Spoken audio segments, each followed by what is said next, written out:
এ যেন এক অবিশ্বাস্য ঘটনা। চতুর্থ শ্রেণীতে পড়ার সময় চর মেরেছিল সহপাঠী। 50 বছর পর রিইউনিয়নে এসে তার বদলা নিলেন স্কুল ছাত্র। কি ভাবছেন, এমন আবার হয় নাকি? আগে হ্যাঁ, ঠিকই শুনছেন, এমনই ঘটনা ঘটেছে ভারতবর্ষের কেরালায়। চতুর্থ শ্রেণীতে পড়ার সময় সহপাঠীর হাতে মার খেয়েছিলেন এক ব্যক্তি।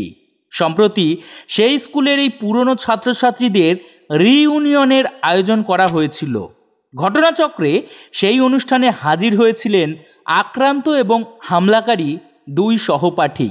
পরস্পর মুখোমুখি হতেই পুরনো সেই স্মৃতি চোখের সামনে ভেসে ওঠে আক্রান্ত সেই সহপাঠীর। তার পরের ঘটনা শেষ পর্যন্ত থানায় পৌঁছয়। পুলিশ সূত্রে খবর, গত 2রা জুন কেরলের কাসারগড়ে একটি স্কুলের পুরনো সহপাঠীদের রিইউনিয়নের আয়োজন করা হয়। সেখানে অন্য সকলের মতো হাজির হয়েছিলেন বালকৃষ্ণন এবং ম্যাথু বালিয়াপ্পালাকল। সেখানে এসেছিলেন ভিজে বাবু নামে আরও এক ব্যক্তিও। তারা তিনজনেই স্কুলে এক ক্লাসে একসঙ্গে পড়াশোনা করেছেন। ঘটনাচক্রে চতুর্থ শ্রেণীতে পড়ার সময় বালকৃষ্ণনকে মেরেছিল বাবু।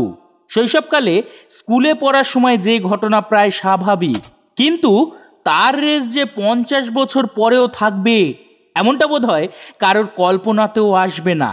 তবে বালকৃষ্ণ এবং বাবুর ক্ষেত্রে কিন্তু তেমনটাই ঘটেছে। প্রত্যক্ষদর্শীদের দাবি, অনুষ্ঠানে বাবুকে দেখেই ক্ষিপ্ত হয়ে ওঠেন বালকৃষ্ণন।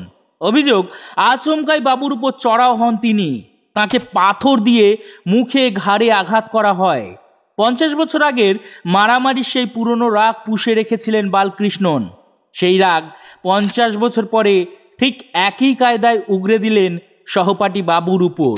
এই ঘটনায় বালকৃষ্ণন এবং আরও এক সহপাঠী ম্যাথুকে গ্রেপ্তার করেছে পুলিশ। রিইউনিয়নের মতো আনন্দঘন অনুষ্ঠান মুহূর্তেই রূপ নেয় অপ্রত্যাশিত উত্তেজনায়। স্থানীয় এলাকায় বিষয়টি নিয়ে বেশ চাঞ্চল্য ছড়িয়েছিল। ধন্যবাদ এতক্ষণ আমাদের সাথে থাকার জন্য।